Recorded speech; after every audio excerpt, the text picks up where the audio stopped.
Meu marido me deixou por uma mulher mais jovem na véspera de Natal. Eu estava sentada naquele banco da praça, tremendo no frio cortante da noite, quando vi um homem sem casaco, tiritando. Tirei minha própria jaqueta e dei para ele. 3 horas depois, vários Mercedes pretos me cercaram. O homem saiu de um dos veículos, se aproximou de mim e simplesmente disse algo que mudaria minha vida para sempre. Mas deixa eu te contar desde o começo, porque você precisa entender o que eu estava sentindo naquela noite para compreender por que aquele gesto mudou tudo.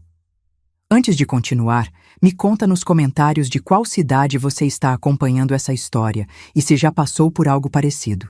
E não esquece de curtir para não perder histórias como essa.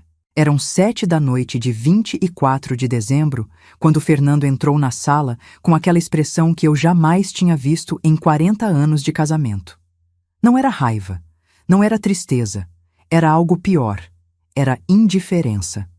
Ele olhou para a árvore de Natal que eu tinha passado a tarde inteira decorando, para a mesa posta com 6 lugares, para mim vestida com aquele vestido vermelho que ele sempre disse que adorava, e simplesmente soltou.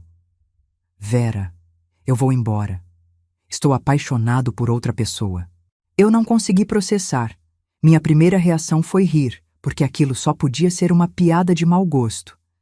Mas quando vi as malas já prontas no corredor, quando percebi que ele estava usando aquela colônia nova que eu não reconhecia, quando notei que ele nem conseguia me olhar nos olhos, algo dentro de mim simplesmente desmoronou. O quê? Foi tudo que saiu da minha boca. Uma palavra idiota, insuficiente, mas era tudo o que meu cérebro conseguia produzir naquele momento. Eu conheci a Juliana há 6 meses. Ela tem 29 anos, trabalha como garçonete no restaurante perto do escritório. Ela me faz sentir vivo de novo, Vera. Me faz sentir jovem. 29 anos. A mesma idade da nossa filha Paula. Eu tinha 62, 40 anos de casamento, 3 filhos. Uma vida inteira construída tijolo por tijolo, café da manhã por café da manhã, roupa lavada por roupa lavada. E ele queria se sentir jovem. E eu? Perguntei, e minha voz saiu tão fina que parecia a de uma criança. E os 40 anos? E os nossos filhos? E o Natal de amanhã? Fernando pegou as malas e caminhou até a porta. Antes de sair, ele se virou e disse algo que me destruiu mais do que tudo. Você é uma ótima mãe, Vera, uma ótima dona de casa, mas eu preciso de mais do que isso agora. Eu preciso de paixão.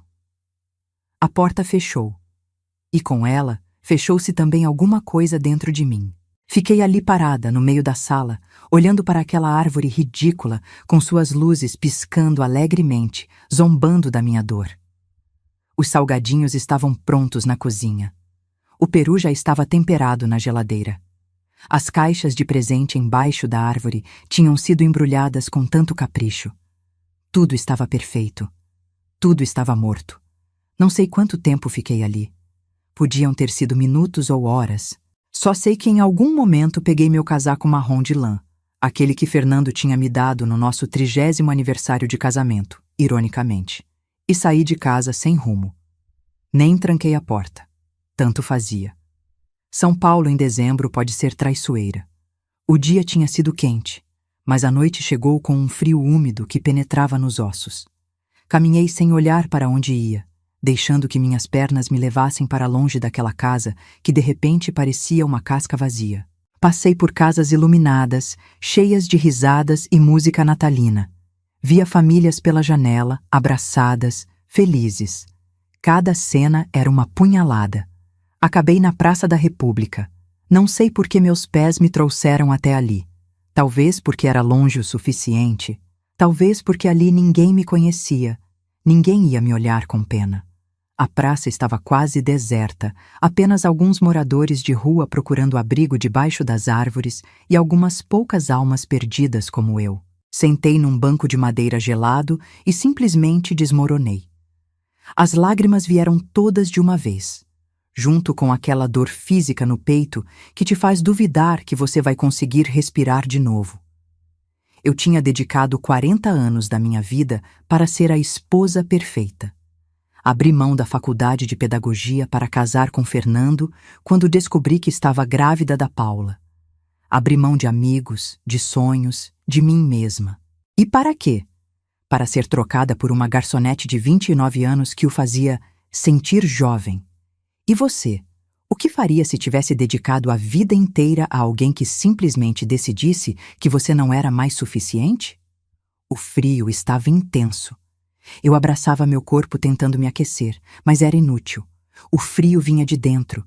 Meus dedos estavam dormentes, meu nariz escorria, mas eu nem tinha forças para me importar. Que diferença fazia? Foi quando eu o vi. Um homem sentado do outro lado da praça, debaixo de um poste de luz fraca. Ele estava encolhido, abraçando os joelhos, vestindo apenas uma camisa fina e uma calça rasgada. Sem sapatos, sem casaco. Ele tremia violentamente e, mesmo de longe, eu podia ver que seus lábios estavam roxos. Algo dentro de mim reagiu. Não foi um pensamento racional, foi puro instinto. O mesmo instinto que me fazia acordar de madrugada quando meus filhos eram bebês e choravam baixinho. O mesmo instinto que me fazia preparar sopa quando alguém estava resfriado. Era a única coisa que ainda funcionava em mim naquele momento. Meu impulso de cuidar. Levantei do banco.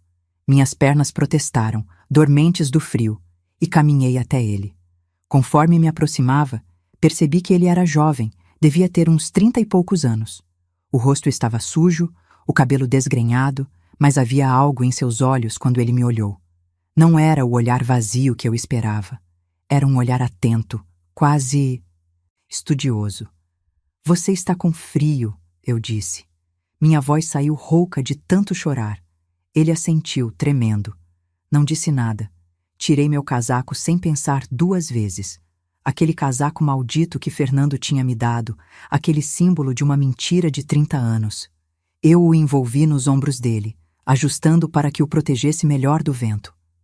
Não, senhora. Ele protestou fracamente, tentando devolver. A senhora vai congelar. Eu tenho para onde ir, menti. Você não. Fica com ele. Tirei também meu cachecol vermelho e coloquei em volta do pescoço dele. Ele me olhou com uma expressão que eu não consegui decifrar. Surpresa? Gratidão? Algo mais? Por que está fazendo isso? Ele perguntou, e sua voz era mais firme do que eu esperava de alguém nas condições dele. Eu ri. Foi uma risada amarga, sem alegria. Porque hoje eu perdi tudo. Meu casaco é a única coisa que ainda posso dar para alguém. Ele não respondeu. Apenas puxou o casaco mais apertado contra o corpo e acenou com a cabeça. Eu me virei para ir embora. Como é seu nome? Ele perguntou nas minhas costas. Vera, respondi sem olhar para trás. Vera Mendes. Caminhei de volta para o banco e sentei novamente, agora realmente congelando sem meu casaco. Mas sabe o que é estranho? Pela primeira vez naquela noite horrível, eu senti algo além de dor. Senti propósito. Minúsculo, ridículo, mas era algo. Eu tinha ajudado alguém. Aquele gesto pequeno, dar um casaco para um estranho, tinha me feito sentir humana de novo. Fiquei ali sentada, não sei por quanto tempo. O frio foi ficando insuportável. Meus dentes batiam, meu corpo tremia descontroladamente. Pessoas passavam apressadas, embrulhadas em seus casacos, correndo para suas celebrações de Natal. Ninguém olhava para mim. Ninguém via. Eu era invisível. Talvez sempre tivesse sido. Talvez Fernando estivesse certo. Eu era apenas uma boa mãe, uma boa dona de casa. Nada mais, nada especial, nada que valesse a pena segurar. Meu celular tocou. Era a Paula. Deixei tocar até cair na caixa postal. Tocou de novo. Javier dessa vez. Depois André. Meus 3 filhos, se alternando, tentando me encontrar. Provavelmente Fernando tinha contado para eles. Provavelmente estavam preocupados com a mãe patética que tinha sido abandonada na véspera de Natal. Desliguei o celular. Não sei dizer quanto tempo se passou. Podiam ter sido 2 horas, podiam ter sido 4. O frio tinha deixado de incomodar porque eu tinha deixado de sentir meu corpo. Estava entrando naquele estado perigoso onde você começa a sentir calor, onde seu cérebro começa a desligar. Foi quando ouvi os motores. No início, achei que estava alucinando, mas então vi os faróis se aproximando. Um Mercedes preto, depois outro e outro. 4 no total, todos idênticos, todos com vidros escuros, formando um semicírculo ao redor do banco onde eu estava sentada. Meu coração disparou. Medo. Era medo o que eu sentia. Ia ser assaltada? Sequestrada? Na minha cabeça confusa e congelada, não fazia sentido. Por que alguém ia querer sequestrar uma dona de casa de 62 anos? A porta do Mercedes do meio se abriu. E ele saiu. O homem da praça. Mas não era mais o homem da praça. Ele estava limpo, vestindo um terno impecável, o cabelo penteado para trás. Ele ainda usava meu casaco sobre os ombros, mas agora o contraste era chocante. Aquele casaco de lã surrado sobre um terno que provavelmente custava mais do que meu carro. Ele caminhou até mim com passos firmes. 2 seguranças enormes saíram dos outros carros, ficando alguns metros atrás dele. Eu estava paralisada, incapaz de processar o que estava acontecendo. Ele parou na minha frente e me estendeu a mão. Dona Vera, ele disse, e sua voz agora tinha autoridade, comando. Meu nome é Matheus Rangel. Sou o CEO da Rangel Incorporações. E a senhora acabou de passar no teste mais importante da minha vida. Eu olhei para a mão dele, para seu rosto, para os carros, tentando juntar as peças de um quebra-cabeça que não fazia o menor sentido. Teste, foi tudo que consegui sussurrar. Ele sorriu. Era um sorriso triste, cansado. Eu passei as últimas 3 semanas vestido de morador de rua, sentado em praças, pedindo ajuda. Sabe quantas pessoas pararam para me ajudar de verdade? Sabe quantas pessoas tiraram a roupa do próprio corpo para me dar? Eu balancei a cabeça.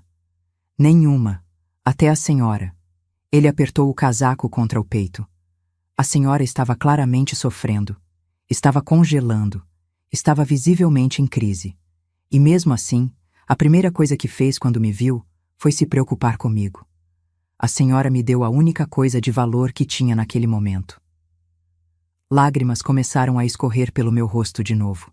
Mas dessa vez eram lágrimas diferentes, confusas, assustadas, aliviadas? Por quê? Perguntei. Por que estava fazendo isso? A expressão dele endureceu. Porque eu precisava saber se ainda existe bondade genuína no mundo, Dona Vera.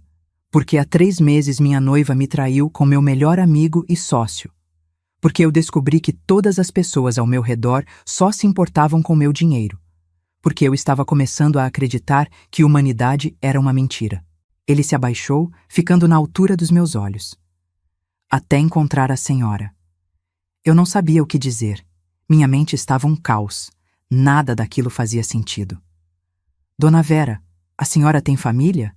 Tem para onde ir agora? A pergunta me atingiu como um soco. Família. Fernando. A casa vazia. Os presentes embaixo da árvore que ninguém ia abrir. Comecei a chorar de novo, mais forte. Todo o peso daquela noite, todo o absurdo daquela situação, tudo veio de uma vez. Matheus fez um gesto e uma mulher elegante saiu de um dos carros, trazendo uma manta térmica e um casaco feminino. Ele mesmo envolveu a manta em mim, com uma delicadeza que contrastava com sua aparência impecável e empresarial. A senhora vai vir comigo, ele disse. Não como uma ordem, mas como um fato. Vou levá-la para um hotel, vou garantir que esteja segura e aquecida. E amanhã, no dia de Natal, eu gostaria de fazer uma proposta que pode mudar sua vida, se a senhora aceitar ouvir.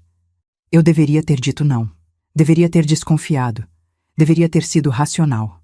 Mas nada na minha vida naquela noite era racional.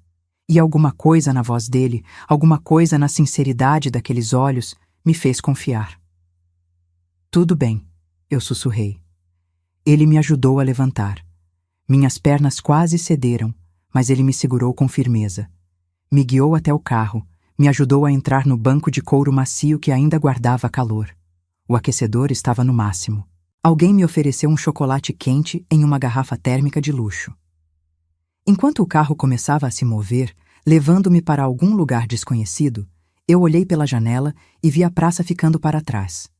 Aquele banco gelado onde eu tinha sentado querendo morrer. Aquele lugar onde eu tinha dado meu casaco para um estranho sem esperar nada em troca, sem saber que aquele gesto mudaria absolutamente tudo. Dona Vera, Mateus disse do banco ao meu lado, ainda segurando meu casaco como se fosse um tesouro. Amanhã, se a senhora permitir, eu gostaria de lhe oferecer algo. Não caridade, não pena, mas uma oportunidade de mostrar ao mundo o que eu vi hoje. Que a senhora tem algo que não pode ser ensinado em universidade nenhuma.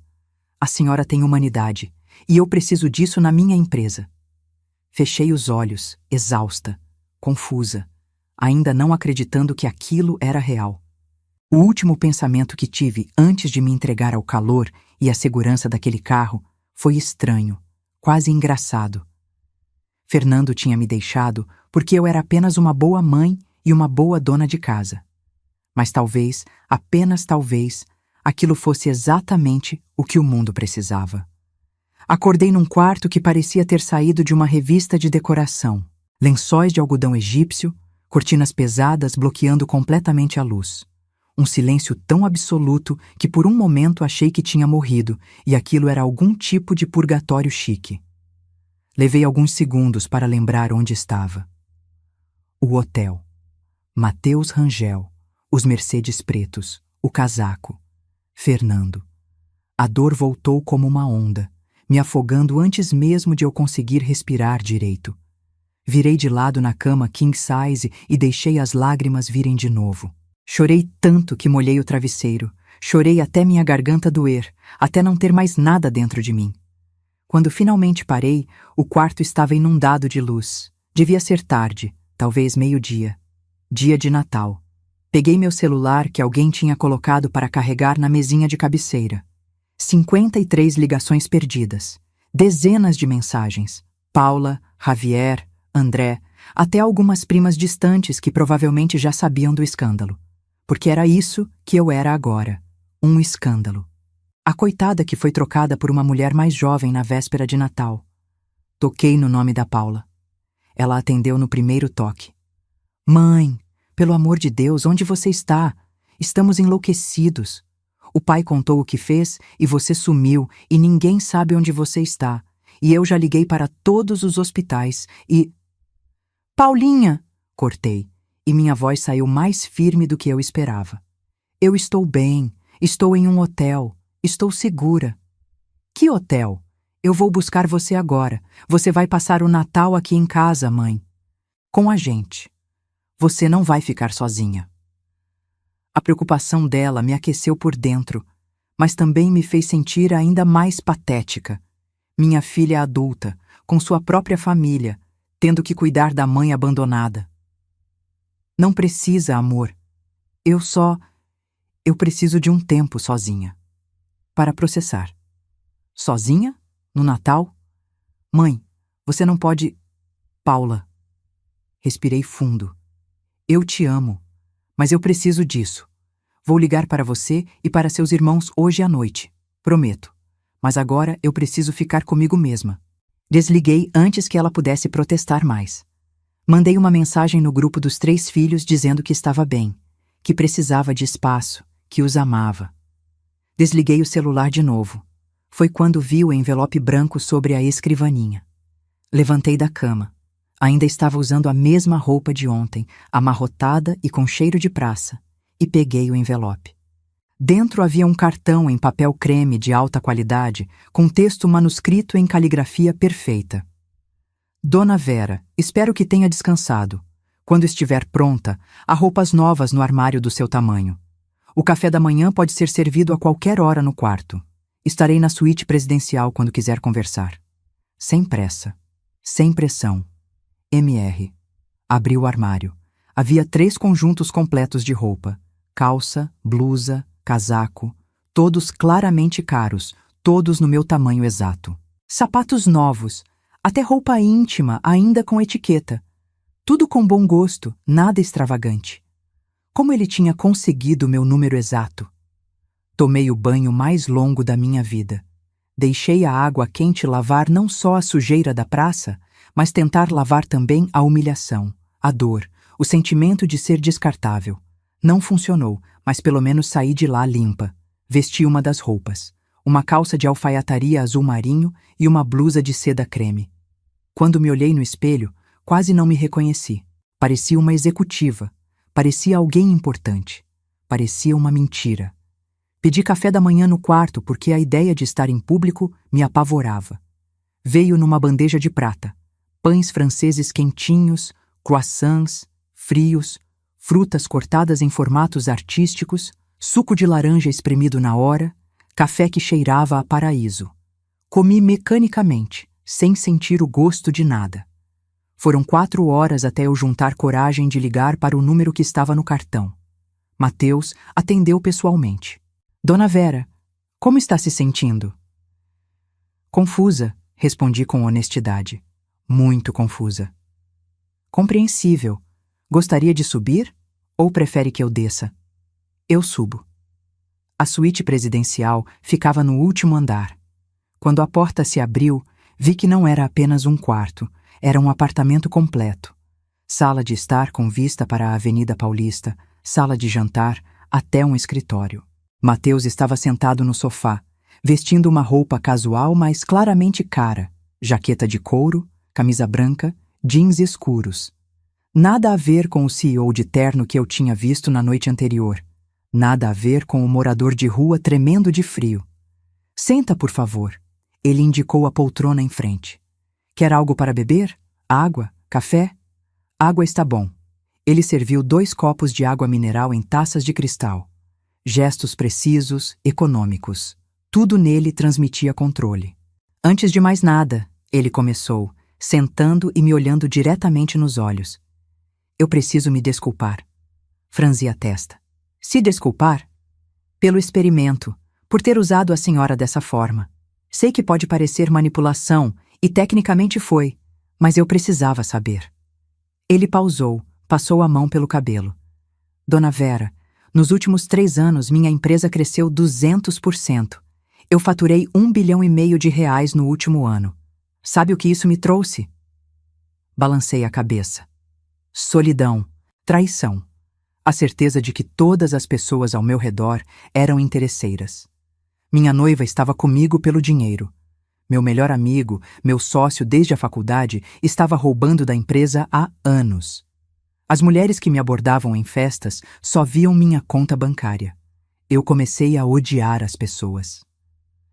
Havia uma dor crua na voz dele que eu reconhecia. Era a mesma dor que eu estava sentindo. A dor de ser reduzido a algo. No caso dele, dinheiro. No meu caso, utilidade doméstica. Então, resolvi fazer um teste, continuou. Durante 3 semanas, 5 dias por semana, eu me vestia de morador de rua e ficava em praças diferentes. Testei hipóteses. Em lugares ricos, em lugares pobres, perto de igrejas, perto de shopping centers. Pedi ajuda de 472 pessoas. E quantas ajudaram? Perguntei baixinho. 143 deram dinheiro, 57 deram comida, 23 deram roupas velhas que estavam jogando fora de qualquer forma. Mas sabe quantas pessoas realmente olharam para mim? Quantas conversaram comigo como ser humano?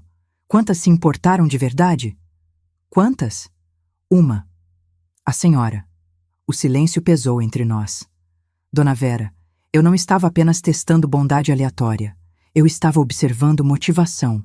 As pessoas que davam dinheiro faziam com pressa, sem olhar nos olhos, como quem quer se livrar de um incômodo. As que davam comida frequentemente faziam comentários sobre como eu deveria procurar trabalho. Mas a senhora... Ele se levantou e foi até uma sacola de luxo que estava sobre a mesa de jantar. De dentro, tirou meu casaco. O casaco marrom de lã que Fernando tinha me dado há 2 anos. Mateus o segurou com cuidado, quase reverência. A senhora tirou a única proteção que tinha contra o frio e me deu sem pensar 2 vezes. Estava claramente em crise, estava sofrendo, qualquer um podia ver. Mas sua primeira reação ao ver alguém precisando foi ajudar. E quando eu perguntei por quê, sabe o que a senhora disse? Eu mal me lembrava. Aquela noite era um borrão de dor. A senhora disse, porque hoje eu perdi tudo. Meu casaco é a única coisa que ainda posso dar para alguém. Dona Vera, a senhora definiu quem é no momento de maior vulnerabilidade da sua vida. E o que a senhora é extraordinária. Lágrimas começaram a escorrer pelo meu rosto. De novo. Parecia que chorar era a única coisa que eu sabia fazer ultimamente. Eu não sou extraordinária, sussurrei. Eu sou uma dona de casa de 62 anos que foi trocada por uma garçonete de 29. Eu sou invisível, eu sou descartável. Não. A voz dele saiu dura, quase zangada. Esse é o seu ex-marido falando, não a senhora. Ele voltou para o sofá, colocou o casaco no colo, respirou fundo. Dona Vera, eu herdei a empresa do meu pai há 5 anos. Ele era um empreendedor brilhante, mas também era frio. Pensava apenas em lucro, em números, em crescimento. Quando ele morreu, eu prometi que faria diferente. Criei uma fundação, o Instituto Rangel, que teoricamente deveria ajudar comunidades carentes. Moradia popular, cursos profissionalizantes, microcrédito. Teoricamente? Teoricamente. Porque na prática, a fundação é gerida por diretores de MBA que nunca pisaram numa favela na vida, que fazem planilhas lindas, relatórios impecáveis, mas não entendem nada de pessoas. No ano passado, gastamos 23 milhões de reais. Sabe quantas famílias realmente saíram da linha da pobreza? Quantas? 72, de um programa que prometia ajudar 5.000. O dinheiro está sendo desperdiçado porque as pessoas que tomam as decisões não conhecem a realidade de quem precisa de ajuda. Ele se inclinou para a frente, me encarando com uma intensidade que me assustou. Eu preciso de alguém que entenda de gente, que saiba o que é criar filhos com dinheiro curto, que saiba o que é esticar o orçamento, que saiba o que realmente importa quando você não tem nada. Preciso de alguém com empatia genuína, não performática. Preciso de alguém como a senhora. Para fazer o quê, exatamente? Quero que a senhora seja a diretora de Relações Comunitárias do Instituto Rangel. Ri. Foi uma risada alta, sem controle, quase histérica. Diretor? Eu? Eu nunca trabalhei na vida. Eu nem terminei a faculdade. Eu não sei nada de gestão, de administração, de... A senhora sabe de pessoas. Ele cortou. E isso é mais raro e mais valioso que qualquer MBA. Mas eu não. Dona Vera, por favor, me escuta. Eu não estou oferecendo caridade. Não estou tentando salvar a senhora porque sinto pena. Estou fazendo uma proposta de negócio porque eu acredito genuinamente que a senhora pode revolucionar o trabalho que fazemos. Vou lhe pagar um salário de 40 mil reais por mês para começar. Terá um escritório, uma equipe, total autonomia para mudar o que achar necessário. 40 mil reais. Eu mal conseguia processar esse número. Fernando me dava 3 mil por mês para as despesas da casa e eu sempre achava que era muito. Por quê? Perguntei, e minha voz saiu quebrada. Por que está fazendo isso? A expressão dele se suavizou. Porque ontem à noite a senhora me devolveu algo que eu achei que tinha perdido para sempre. Esperança na humanidade. Porque a senhora me provou que ainda existem pessoas boas no mundo, e porque eu acredito que pessoas boas deveriam ter poder para fazer o bem em escala. E você? O que faria se alguém te oferecesse uma chance de recomeçar do zero, de provar que você vale mais do que pensavam? Eu preciso pensar, sussurrei. É claro, sem pressa.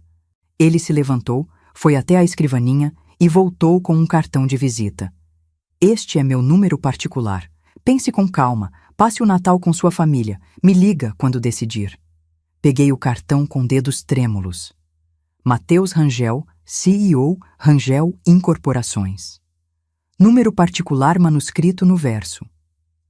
E Dona Vera, ele disse quando eu já estava na porta. Obrigado pelo casaco. Ele vai ser emoldurado e colocado na entrada do instituto, para lembrar todos os dias o que realmente importa. Voltei para meu quarto de hotel em estado de choque.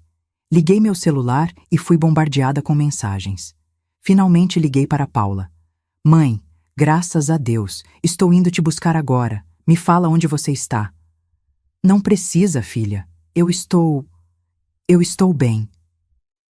Como assim bem? O pai te abandonou ontem. É Natal. Você não pode estar sozinha. Paula. Respirei fundo. Aconteceu uma coisa muito estranha ontem. Eu preciso te contar pessoalmente. Pode vir aqui no hotel? Traz seus irmãos também. 1 hora depois, os 3 estavam no meu quarto. Paula, minha primogênita de 40 anos, sempre tão prática. Javier, o do meio, de 37, o mais emotivo. André, o caçula de 33, o mais parecido com Fernando nos trejeitos, o que me doía ao olhar para ele. Contei tudo: o banco da praça, o homem de rua, o casaco, os Mercedes, a revelação, a proposta. Ficaram em silêncio quando terminei. Mãe! Paula finalmente falou, usando aquele tom de quem está falando com uma criança. Isso é loucura. Você não conhece esse homem. Pode ser um golpe, pode ser perigoso, pode ser... Matheus Rangel é real. Javier interrompeu, olhando o celular. Acabei de pesquisar. CEO da Rangel Incorporações, empresa avaliada em 2 bilhões de reais. Há fotos dele em eventos beneficentes, matérias na Veja, na Forbes Brasil. Então é verdade? André perguntou, incrédulo. Parece que sim, Javier confirmou. Mãe, o cara é um dos empresários mais ricos de São Paulo. Paula balançou a cabeça. Não importa. Mãe não tem experiência nenhuma. Ela vai se humilhar, vai... Eu vou aceitar, eu disse. Todos me olharam como se eu tivesse enlouquecido. Mãe, você não pode estar falando sério. Paula começou. Eu passei 40 anos da minha vida sendo esposa e mãe. 40 anos fazendo comida, lavando roupa, cuidando de vocês 3. E sabe o que eu recebi em troca? Seu pai me dizendo que eu era uma boa dona de casa, mas que ele precisava de mais, que eu não era suficiente. Minha voz estava subindo. 40 anos de frustração finalmente encontrando voz.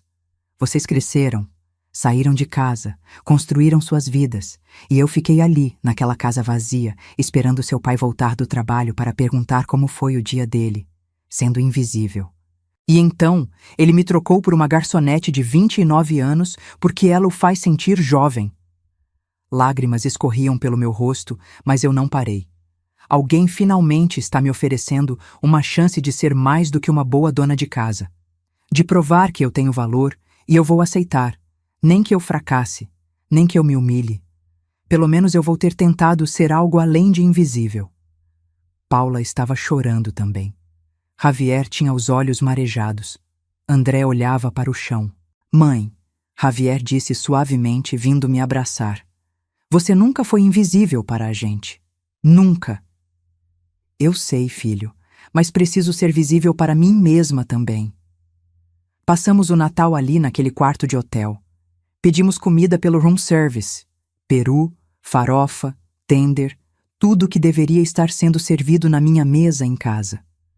Comemos sentados no chão porque parecia errado estar numa mesa formal. Foi estranho, foi triste, mas de alguma forma também foi libertador. À noite, quando eles foram embora, liguei para o número de Matheus. Alô? Matheus? É Vera. Eu aceito. Silêncio do outro lado. Depois. Tem certeza? Não, mas vou fazer mesmo assim. Ouvi um sorriso na voz dele. Segunda-feira, 9 da manhã. Vou mandar um carro te buscar. Bem-vinda ao time, dona Vera. Deitei na cama king size daquele hotel caro e olhei para o teto. Minha vida tinha acabado há menos de 24 horas. Fernando tinha me destruído.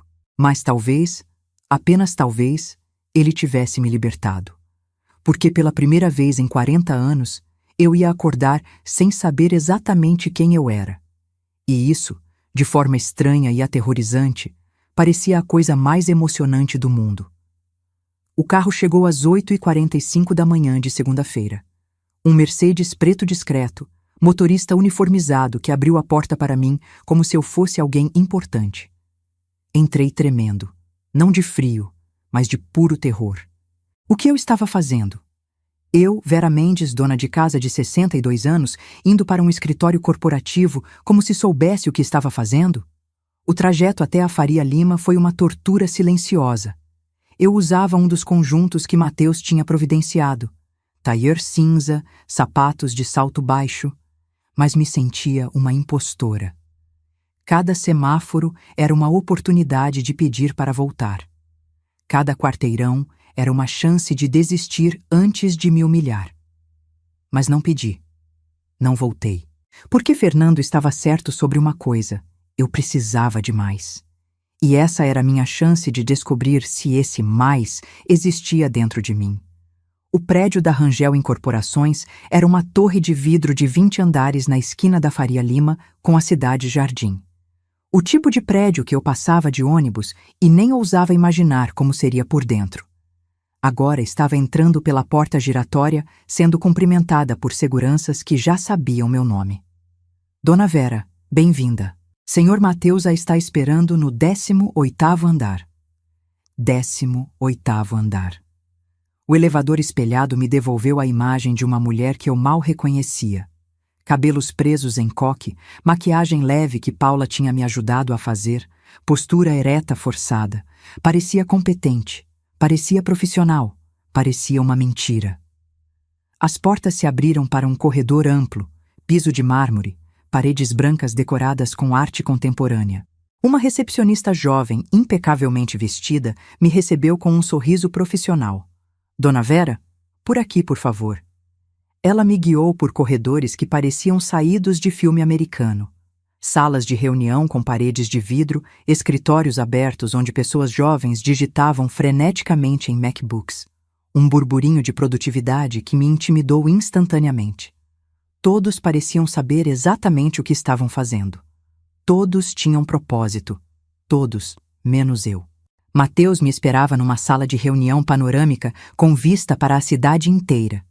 Estava ao telefone, gesticulando enquanto falava em inglês fluente sobre Fourth Quarter Projections e Stakeholder Expectations. Quando me viu, encerrou a ligação imediatamente. Dona Vera, que bom te ver! Veio me cumprimentar com um aperto de mão firme. Como está se sentindo? Aterrorizada, respondi com honestidade. Ele riu. Não foi uma risada de zombaria, foi genuína, quase aliviada. Ótimo sinal. Significa que você se importa. Passamos a manhã inteira em reuniões. Mateus me apresentou ao diretor financeiro, ao diretor de recursos humanos, à equipe jurídica. Cada apresentação era a mesma. Esta é Vera Mendes, nossa nova diretora de Relações Comunitárias do Instituto Rangel. E cada reação era a mesma também. Surpresa mal disfarçada, olhares que claramente perguntavam quem é essa mulher e por que está aqui. Eu não os culpava. Eu estava me perguntando a mesma coisa. À tarde, Mateus me levou ao Instituto Rangel, que ficava em um prédio separado em Pinheiros. Era moderno, bem equipado, com salas de aula, biblioteca comunitária, até uma cozinha industrial. Lindo, impecável, vazio de alma. Dona Vera, quero te apresentar a equipe do Instituto. Mateus disse, me guiando para uma sala de reuniões onde 5 pessoas esperavam. Eles se levantaram quando entramos. 3 mulheres e 2 homens, todos na faixa dos 30 anos, todos vestindo aquele casual corporativo calculado. Jeans de grife, camisas de botão, tênis caros. Todos com expressões educadamente céticas. Pessoal, esta é Vera Mendes. Ela será a nova diretora. Vera, este é Rafael, diretor de programas. Camila, coordenadora de projetos sociais. Beatriz, analista de impacto. Felipe, gerente de parcerias. E Júlia, nossa especialista em captação de recursos. Acenos educados. Sorrisos que não chegavam aos olhos. Dona Vera vem de uma trajetória não tradicional, Mateus continuou, e pude sentir a tensão aumentar na sala. Ela não tem MBA. Não tem experiência corporativa, mas ela tem algo que nenhum de vocês tem, experiência real de vida, e é exatamente isso que este instituto precisa. O silêncio que se seguiu foi constrangedor. Com o devido respeito, Sr. Rangel, Rafael finalmente falou, sua voz cuidadosamente neutra. Nós temos programas muito complexos rodando, análise de dados, métricas de impacto, relatórios para investidores. Isso requer expertise técnica específica. Eu sei, Mateus respondeu calmamente, e vocês continuarão cuidando da parte técnica. Dona Vera vai cuidar da parte humana, vai garantir que esses programas todos estejam realmente servindo quem precisa. Mas... Camila começou. Não é uma discussão. Mateus cortou, sua voz adquirindo aquele tom de comando que eu tinha ouvido no telefone. Dona Vera tem minha confiança total e minha autoridade. Tratem-na de acordo. Ele saiu, me deixando sozinha com 5 pessoas que claramente me consideravam uma incompetente que tinha chegado ali por favorecimento. Eles não estavam errados. Os primeiros dias foram um pesadelo. Eu não entendia nada do que estava acontecendo. As reuniões eram em inglês metade do tempo. As planilhas tinham siglas que eu nunca tinha visto. KPI, ROI, OKR. Todo mundo falava rápido demais. Usava jargões que pareciam outro idioma. Eu me sentia burra, lenta, ultrapassada. À noite, voltava para o apartamento que Mateus tinha alugado para mim. Sim, um apartamento, porque ele disse que não fazia sentido eu ficar no hotel. E chorava de frustração. Ligava para meus filhos tentando não deixar transparecer o desespero. Como está sendo, mãe? Paula perguntava, e eu podia ouvir a preocupação na voz dela. Está sendo intenso, mas estou aprendendo. Mentira. Eu estava me afogando.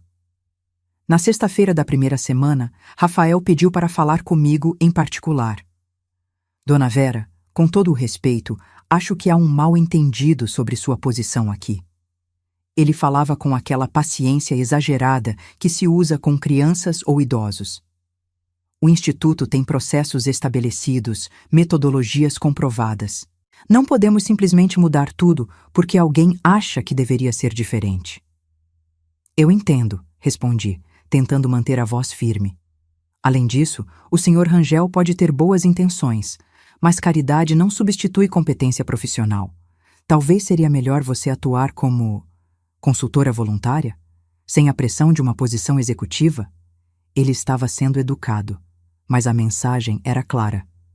Caia fora. E você sabe o que foi pior? Parte de mim concordava com ele. Naquela noite, sentei no sofá do apartamento vazio e quase liguei para Mateus para pedir demissão. Quase. Mas então lembrei da expressão de Fernando quando disse que eu era apenas uma boa dona de casa. Lembrei da Juliana, a garçonete de 29 anos que era mais interessante que 40 anos de dedicação. Eu não ia desistir, mas também não ia continuar fingindo que entendia de planilhas e métricas. Se eu ia fazer aquilo, ia fazer do meu jeito. Na segunda-feira seguinte, cheguei ao instituto às 7 da manhã. Antes de qualquer um da equipe chegar, sentei na minha sala. Uma sala bonita, moderna, com computador de última geração que eu mal sabia usar. E fiz uma lista. Coisas que eu sei fazer. Entender quando alguém está mentindo. Perceber quando algo não está funcionando. Resolver problemas práticos. Conversar com pessoas de verdade. Coisas que eu não sei fazer. Planilhas. Apresentações em PowerPoint. Falar em jargão corporativo. Fingir que entendo quando não entendo. Olhei para a lista e tomei uma decisão. Eu não ia tentar ser o que eles esperavam. Ia ser o que Mateus tinha me contratado para ser. Alguém que entende de gente. Quando a equipe chegou, convoquei uma reunião. Bom dia, comecei, e minha voz tremeu um pouco, mas continuei. Eu sei que vocês acham que eu não deveria estar aqui. E vocês provavelmente estão certos. Eu não entendo de gestão. Não sei fazer as análises que vocês fazem. Não falo o idioma corporativo de vocês. Trocaram olhares. Rafael cruzou os braços. Mas eu sei uma coisa. Estive olhando os relatórios do ano passado. Vocês gastaram 23 milhões de reais e ajudaram 72 famílias a sair da pobreza. Isso é um desperdício obsceno de dinheiro. Dona Vera, com todo o respeito, Rafael começou. Deixe eu terminar. Cortei, surpreendendo a mim mesma com a firmeza. Não estou culpando vocês. Sei que estão trabalhando duro, mas algo está errado. E eu vou descobrir o quê. Então, aqui está o que vai acontecer. Vocês continuam cuidando das planilhas e relatórios. Eu vou fazer a única coisa que sei fazer. Vou falar com as pessoas que estamos supostamente ajudando. Isso não é protocolo, Beatriz protestou. Temos pesquisas de satisfação, temos... Pesquisas de satisfação que ninguém responde com honestidade porque tem medo de perder o benefício, respondi. Eu vou ir nas comunidades, vou sentar na casa das pessoas, vou entender o que realmente está acontecendo, e aí vocês vão me ajudar a consertar. Saí da sala antes que pudessem protestar mais. Nos dias seguintes, fiz exatamente o que prometi.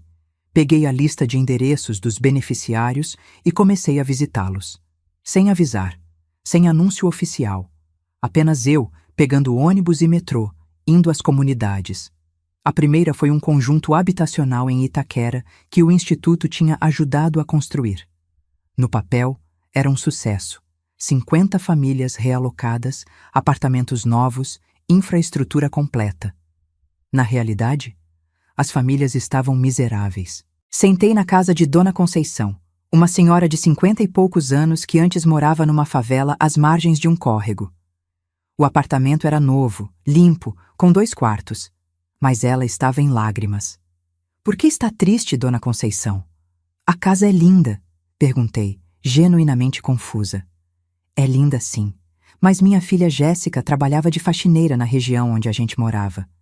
Daqui até lá são 3 conduções, 2h30 de ida. Ela teve que largar o emprego.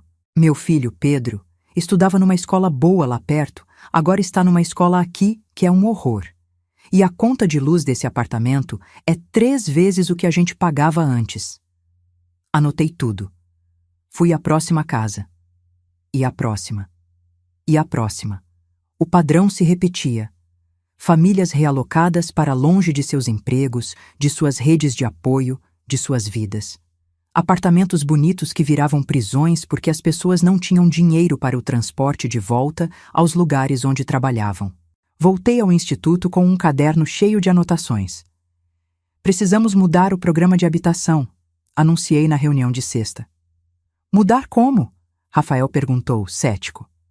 Antes de realocar qualquer família, precisamos mapear onde trabalham, onde estudam, onde está sua rede de apoio. E priorizar moradias próximas a isso. Não adianta dar uma casa bonita se a pessoa perde o emprego e os filhos saem da escola. Mas isso vai complicar toda a logística, Júlia protestou. Vai atrasar os projetos? Vai fazer com que o dinheiro que gastamos realmente ajude as pessoas, cortei. Qual é o objetivo? Fazer relatórios bonitos ou mudar vidas? Silêncio desconfortável. Implementem as mudanças, ordenei, usando a autoridade que Mateus tinha me dado. Na semana seguinte, visitei o programa de capacitação profissional. Era um curso de costura industrial que formava 20 mulheres por turma. Lindo no papel. Visitei uma aula. As mulheres eram dedicadas, aprendiam rápido, produziam peças de qualidade.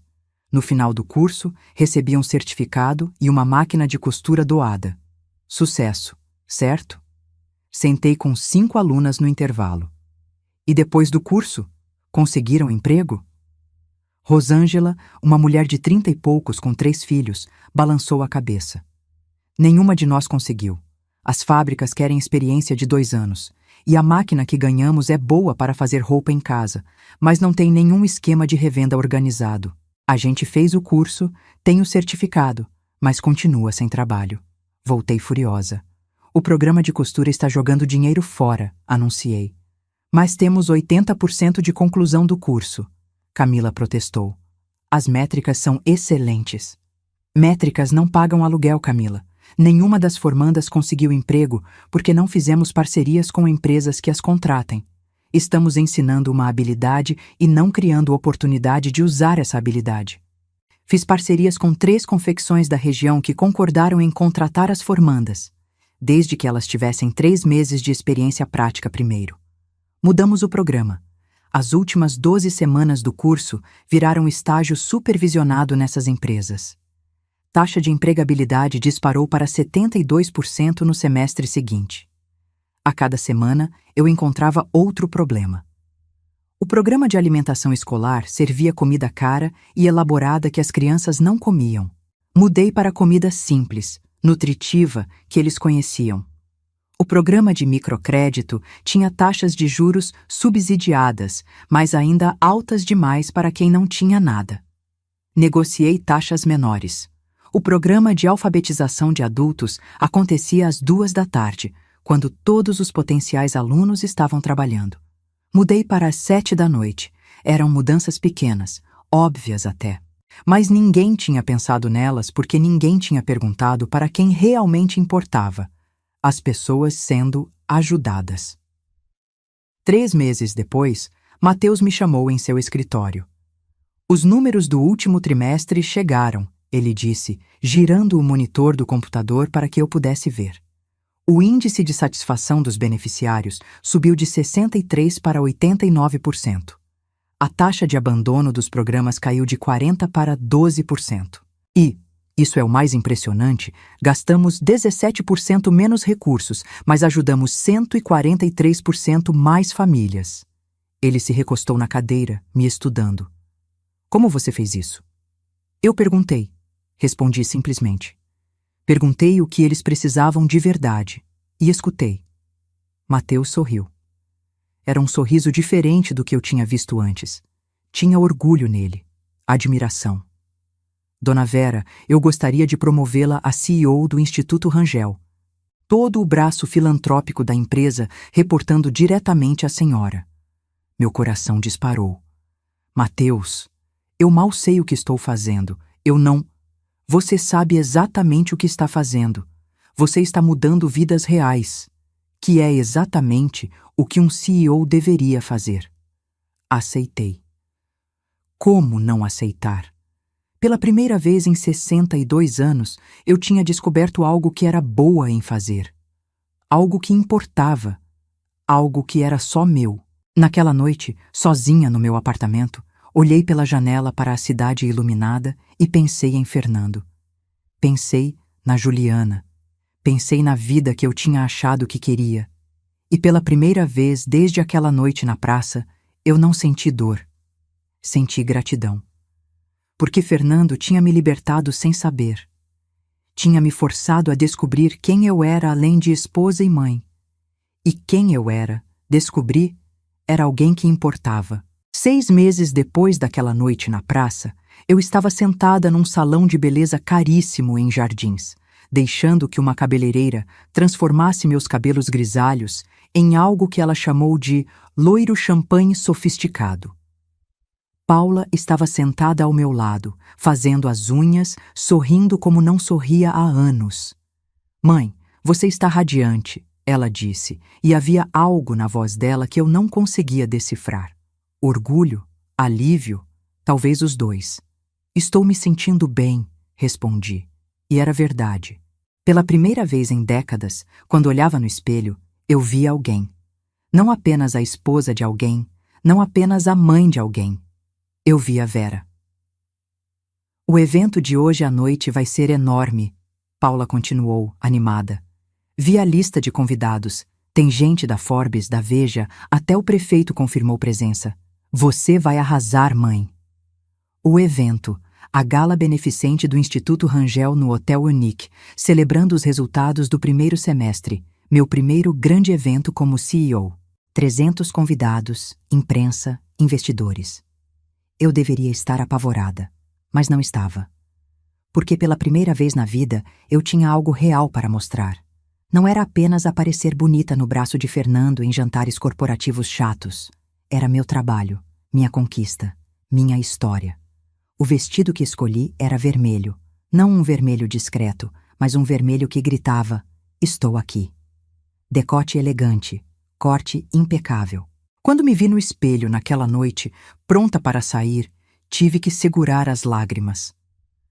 Aquela mulher no reflexo não se parecia em nada com a mulher que tinha sentado naquele banco gelado da praça 6 meses atrás. O carro da empresa me buscou às 7. Quando cheguei ao Hotel Unique, havia fotógrafos na entrada, para mim. Flashes disparando, repórteres gritando perguntas. Dona Vera, olha aqui. Como se sente sendo a CEO mais velha de uma fundação no Brasil?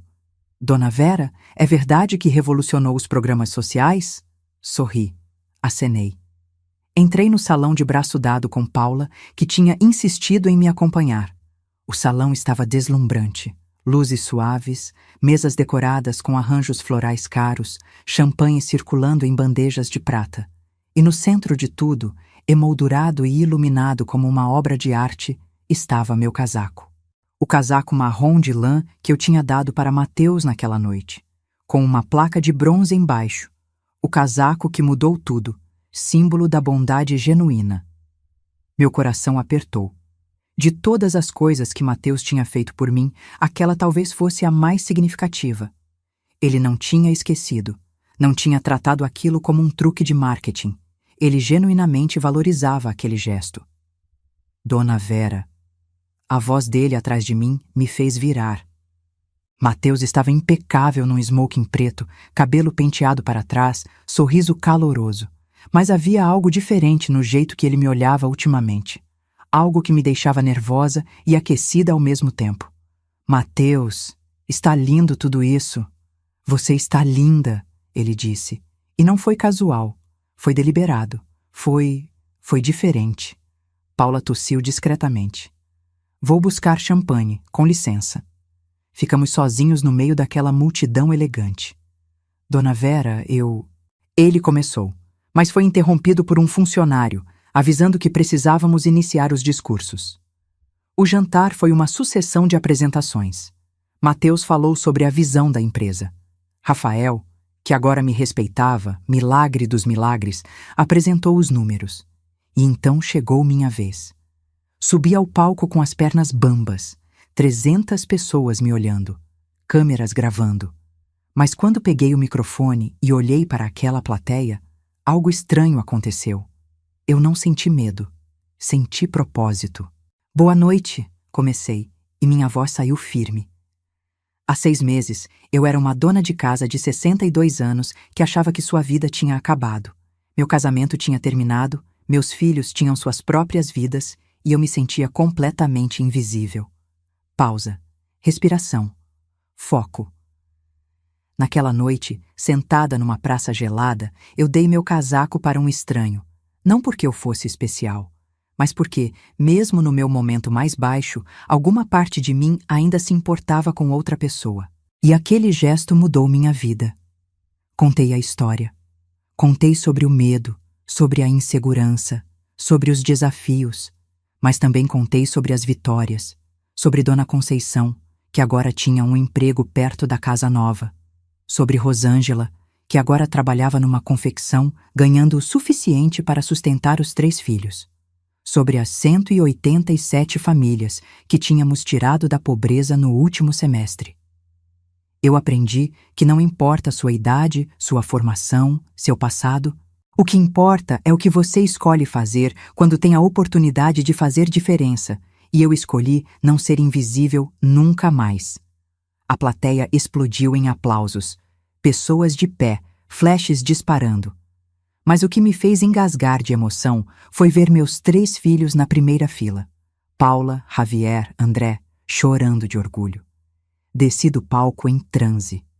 Pessoas me cumprimentando, me abraçando, tirando fotos. E então, no meio daquela multidão, eu o vi. Fernando. Ele estava perto da saída, vestindo um terno que já tinha visto melhores dias, o cabelo mais grisalho do que eu lembrava, a postura curvada. Parecia ter envelhecido 10 anos em 6 meses. Nossos olhos se encontraram. Ele começou a andar na minha direção. Meu coração disparou. Depois de todo esse tempo, depois de tudo que tinha acontecido, eu ainda não sabia o que sentiria ao vê-lo. Raiva, dor, indiferença? Vera, ele disse quando chegou perto, e sua voz saiu rouca. Você está incrível. Fernando, o que você está fazendo aqui? Eu vi a matéria sobre você na revista, sobre tudo que você conseguiu. Eu precisava te ver. Ele olhou ao redor, para o salão luxuoso, para as pessoas importantes, para a evidência visual de tudo que eu tinha me tornado. Eu cometi um erro, ele disse, e lágrimas começaram a escorrer pelo rosto dele. O maior erro da minha vida. A Juliana. Ela me deixou, Vera. Disse que eu era velho e chato, que só queria meu dinheiro, mas eu nem tinha tanto dinheiro assim. Ele deu um passo mais perto, tentando pegar minha mão, Recuei. Eu passei 40 anos com você e não vi o que tinha na minha frente. Você é extraordinária. Sempre foi. E eu fui um idiota cego que trocou um diamante por vidro colorido. Ele estava chorando abertamente agora, sem se importar com quem estava vendo. Por favor, Vera, me dá outra chance. Volta para mim. Eu prometo que vou ser diferente. Vou te valorizar. Não. A palavra saiu clara, firme, sem hesitação. Fernando piscou, confuso. O quê? Não, Fernando. Eu não vou voltar. Mas eu te amo. Eu sei que estraguei tudo, mas... Você não me ama. Cortei. E pela primeira vez não senti raiva ao dizer isso. Senti apenas... clareza. Você ama a ideia de mim. Você ama ter alguém cuidando de você, servindo você, fazendo você se sentir importante. E sabe o que é engraçado? Eu passei 40 anos achando que era isso que o amor era. Servir. Desaparecer. Ser pequena para fazer o outro grande. Respirei fundo, olhando direto nos olhos dele. Mas não é, Fernando. Amor de verdade não te faz invisível. Amor de verdade te vê, te valoriza, te ajuda a crescer. E você nunca fez nada disso por mim. Mas eu posso mudar. Eu posso. Não é sobre você poder mudar ou não, interrompi suavemente.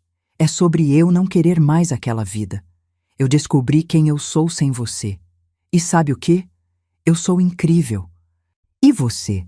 Já teve que escolher entre voltar para o conforto do familiar ou seguir em frente para o desconhecido que te faz crescer? As palavras ficaram suspensas entre nós. Fernando me olhou como se estivesse me vendo pela primeira vez, ou talvez pela última. Eu realmente te perdi, não foi? Ele sussurrou. Você me libertou, respondi. Obrigada por isso. Virei as costas e caminhei de volta para o salão. Não olhei para trás. Pela primeira vez em 40 anos, eu não olhei para trás. Encontrei Mateus conversando com um grupo de investidores. Quando me viu, ele se desculpou e veio até mim. Você está bem? Vi seu ex-marido aqui. Estou ótima, respondi. E era verdade. Ele quer voltar, eu disse não. Mateus sorriu. Era aquele sorriso que eu tinha aprendido a reconhecer. Orgulho, admiração e algo mais que eu não tinha coragem de nomear ainda. É claro que você disse não. Você não precisa mais dele.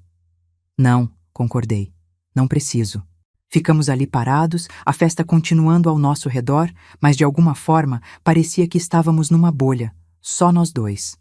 Dona Vera, Mateus começou, e havia nervosismo na voz dele que eu nunca tinha ouvido antes. Eu sei que isso é completamente inapropriado. Eu sei que sou seu chefe, que sou mais novo que você, que as pessoas vão falar, mas eu preciso te dizer uma coisa. Meu coração começou a bater mais rápido. Naquele dia na praça, quando você me deu seu casaco, não foi só um teste que você passou. Foi o dia que eu conheci a primeira pessoa que me viu de verdade. Não meu dinheiro, não minha posição, só eu. Um ser humano com frio. Ele pegou minha mão, entrelaçando nossos dedos. E nos últimos 6 meses, trabalhando com você, vendo você transformar vidas, vendo sua força, sua compaixão, sua inteligência. Dona Vera, eu me apaixonei por você. Tentei puxar a mão em pânico. Mateus, você tem 32 anos, eu tenho 63. As pessoas vão... Eu não me importo com as pessoas. Ele cortou firmemente. Eu me importo com você. E se você não sentir o mesmo, tudo bem. Vou respeitar. Mas eu precisava que você soubesse. Olhei para ele. Realmente olhei. Para aquele homem que tinha me dado uma chance quando ninguém mais acreditava em mim. Que tinha emoldurado meu casaco como se fosse uma obra de arte. Que me olhava como se eu fosse extraordinária. Eu sinto, sussurrei. Eu tenho medo, mas eu sinto. O sorriso que iluminou o rosto dele foi a coisa mais bonita que eu já tinha visto.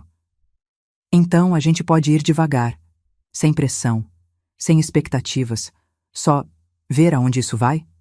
Assenti, e antes que pudesse pensar muito, ele se inclinou e me beijou. Ali, no meio daquela festa, com 300 pessoas ao redor, ele me beijou como se eu fosse a única pessoa no mundo. E pela primeira vez em 63 anos, eu me senti vista completamente. A festa continuou. Em algum momento, Paula me puxou para o lado. Mãe, aquele é o Matheus Rangel te beijando? É, respondi, tentando não sorrir como uma adolescente apaixonada. Ele tem metade da sua idade. 30 anos de diferença, na verdade. Mas quem está contando?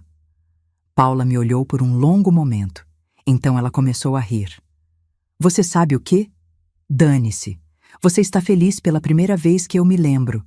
E ele te olha como o pai nunca olhou. Ela me abraçou apertado. Você merece isso, mãe. Você merece tudo de bom. O resto da noite foi um borrão feliz. Mas tinha mais uma coisa que precisava acontecer.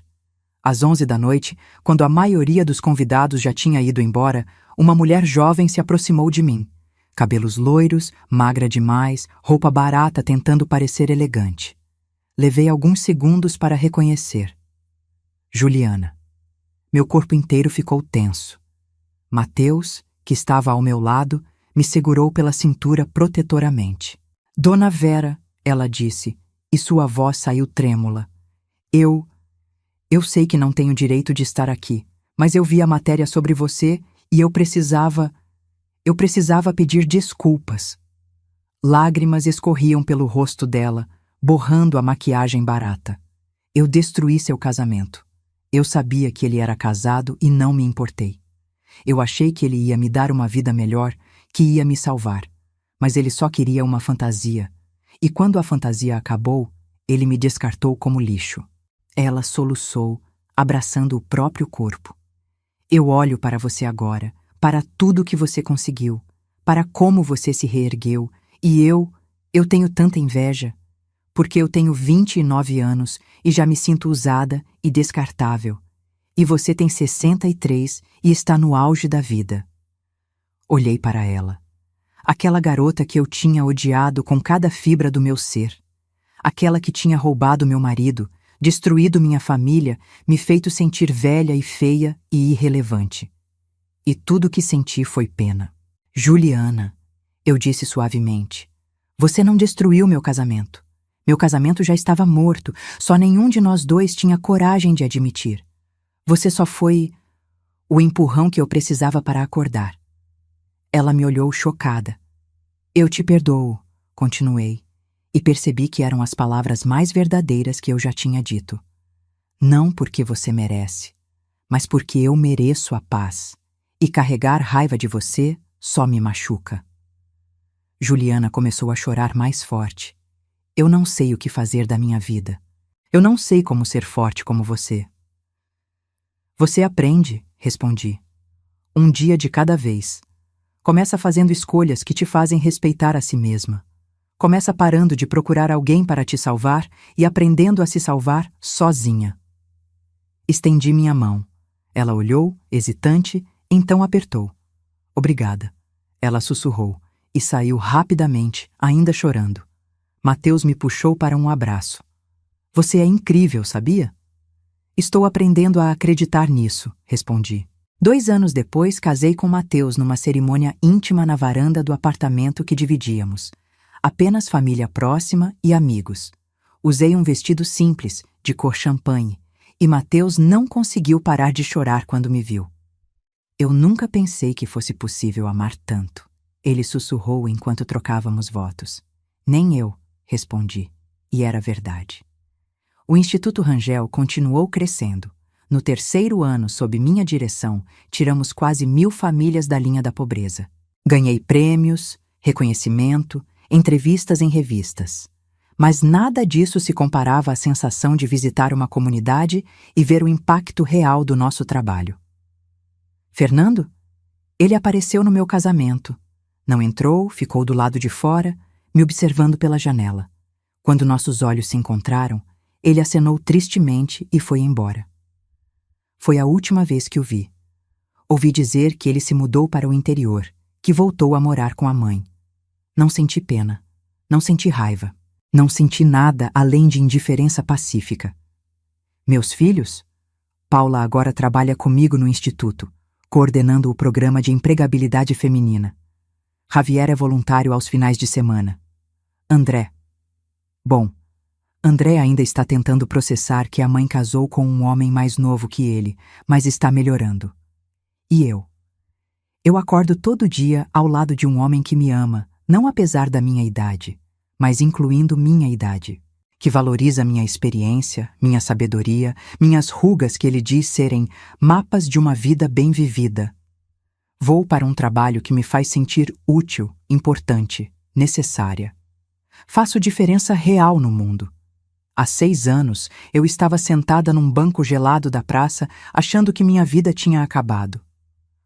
Hoje, aos 68 anos, estou mais viva do que nunca estive. Às vezes, quando passo pelo corredor do instituto e vejo meu casaco emoldurado na parede, eu paro e olho. Aquele casaco surrado, desbotado, que representou o fim de uma vida e o começo de outra, e penso, foi o melhor presente que já dei. Não para Mateus naquela noite, mas para mim mesma. Porque ao dar aquele casaco, eu me dei permissão para ser mais do que eu achava que poderia ser. Me dei permissão para recomeçar. Me dei permissão para ser extraordinária. E no final, não foi Mateus quem me salvou com sua oferta de emprego. Não foram meus filhos com seu apoio. Não foi ninguém além de mim mesma, escolhendo levantar daquele banco gelado e continuar vivando. A vida não acaba aos 60, aos 70. Nunca. A vida só acaba quando você para de acreditar que pode recomeçar. E eu? Eu estou apenas começando. Obrigada por chegar até o fim. Se essa história te tocou de alguma forma, compartilha com alguém que precisa ouvir que nunca é tarde para recomeçar, que você sempre foi e sempre será suficiente, e que às vezes os finais são apenas começos disfarçados.